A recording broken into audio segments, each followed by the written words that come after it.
आखिरी रास्ता नहीं होता है। एक सभ्य व्यक्ति बनना, एक अनुशासित व्यक्ति बनना, ये सबसे बड़ी चीज होता है। सिविल सर्विस सबसे ज्यादा यही चीज देता है तैयारी के दौरान। आपको कुछ दे या नहीं दे, सिलेक्शन दे या नहीं दे, लेकिन ये चीज जो जरूर है कि आपके अंदर में डिसिप्लिन जरूर देते। ये चीज सबसे बड़ा चीज होता है, डिसिप्लिन को लेकर। और जब आपकी जिंदगी में डिसिप्लिन आ जाएगा तो आप किसी भी क्षेत्र में आप सक्सेस होंगे।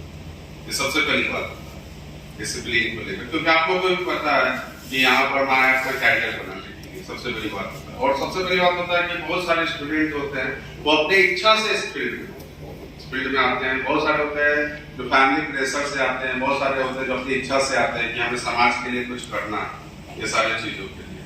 तो सबसे पहले तो स्टूडेंट को हम अप्रिशिएट करते हैं कि जो अपनी इच्छा से ये फील्ड में आए और ये सारे फील्ड को जानते हुए इस तैयारी में लग जाते हैं, निरंतरता के साथ लग जाते हैं। ये सबसे बड़ी चीज माइंड रखता है, ठीक है ना। अप एंड डाउन जो हमने आपको बताया जिंदगी में, तो वो अप एंड डाउन तो आते ही रहेंगे, स्पीड देकर आएंगे। कभी भी अपने आप को मनोबल को कम नहीं कीजिएगा, कभी भी नहीं। जितना मनोबल आपका हाई रहेगा, जितना हाई मनोबल रहेगा, तब तक आपके अंदर में जो है ना वो आप सही दिशा चढ़ाव आएगा। ये सारे जिंदगी में आता है, सबके पार्ट में आता है। ऐसा नहीं कि सिर्फ तैयारी के दौरान ही आता है, लेकिन ये जिंदगी वही रुक पड़े जाता है। ब्रेकर आता है तो वहीं पे जिंदगी थोड़ी रोक देता है, आगे तो बढ़ना ही पड़ेगा। तो ये थोड़ा सा आप इसको एक तरह से की पॉइंट मान के चलिए, की पॉइंट लेके चलिए कि हाँ हमारी जिंदगी में आप दे रहे हैं, उतार आएगा, लेकिन आप रुकना नहीं है, फिर आपको आगे बढ़ना ही है। थोड़ा सा मायूसी होगा, वो मानते हैं, ये नेचुरल है, लेकिन समय जो है वो 1-2 दिन में वो सही कर देगा। 1-2 दिन, 2 सप्ताह, 1 महीने, जैसा है वैसा आपको सही करेगा। तो मनोबल को कभी डाउन मत कीजिए, अपने लक्ष्य के प्रति हमेशा समर्पित रहिए, जितना लक्ष्य के प्रति समर्पित रहिए और प्लानिंग करके समर्पित रहिए। ये नहीं होता है कि आए सिर्फ तैयारी करना, कोचिंग करने आ गए 8 से 11, ऐसा नहीं होता। 8 से 11 तो कोचिंग हो गया, उसके बाद जो दिनचर्या आपका बच रहा है 21 घंटे की दिनचर्या, उसका प्लानिंग सबसे ज्यादा इम्पोर्टेंट है, सबसे ज्यादा। आपको रेस्ट जो 21 घंटा जो बच रहा है ना, वो अगर आप सही ढंग से अगर प्लानिंग कर लेते हैं तो आप जिंदगी में हर चीज, तो इस क्षेत्र में बताया कि 3 घंटा अगर मान लीजिए, वो भी 3 घंटा आपका प्लानिंग का ही पार्ट है। लेकिन जो 21 घंटा इस तरह से जाएगा, मान लीजिए आप जॉब में जाइएगा, जॉब में जाने के बाद आपको 8 घंटा जॉब करना पड़ेगा, जॉब का सर्विस देना पड़ेगा, उसको सर्विस कहा जाता है, जॉब नहीं कहा जाता। ऑब्वियसली सर्विस तो 24/7 होता है, लेकिन ये चीज है तो 24/7 ये आपको सीखना पड़ेगा कि किस तरह से 24/7 में विकट परिस्थिति में भी हमें अपने आप को संभालना है।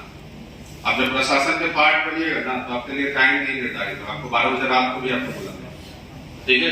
ये तभी ना हो सकता जब आप मैनेज करते रहिएगा जिंदगी में। आप खुद सोचिए, आप सेलेक्ट हो गए, आप उस तरह से मैनेज नहीं कर रहे होंगे और अचानक आपका फोन आ गया, जिला से फोन आ गया कि ऐसे काम करना ही पड़ेगा। जब फिर आइएगा इस प्रशासन में आइएगा तो आपको कभी भी आपको फोन करके बुला दिया, लेकिन वो होगा उस समय आपको लगेगा कि क्या कर रहा है, काम तो कर रहे हैं, फिर रात को क्यों फोन करते हैं, लेकिन वो फोन आपसे बातचीत करने के लिए नहीं करते, कुछ ना कुछ आपके जिला के लिए ही कुछ करने के लिए आपको काम कर रहा है। और जब किसी के लिए आप काम कीजिएगा ना, तो आपको इतना आत्मसंतुष्टि मिलेगा कि आप उसको मतलब कि आप उसको फील नहीं कर सकते। मतलब वो कहता है ना अनअमेजिंग वाला जो होता है आत्मसंतुष्टि, वो वाला एक टीचर उसी प्रकार की आत्मसंतुष्टि करता है।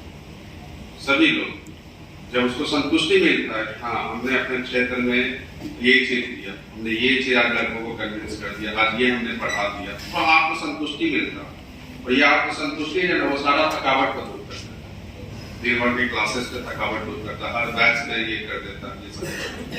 तो ये आपको लेके चलना है, ये आपकी जिंदगी का पार्ट बनाना ही पड़ेगा। और जिंदगी के पार्ट में ये मान के चलिए कि हम सफल हो या नहीं है, लेकिन इतना तो गारंटी है कि आप अच्छे इंसान जरूर बन सकते हैं। ये सबसे बड़ी चीज मायने रखता है, ठीक है ना। तो इस सबके साथ बेस्ट विशेष, और ये बेस्ट विशेष हमेशा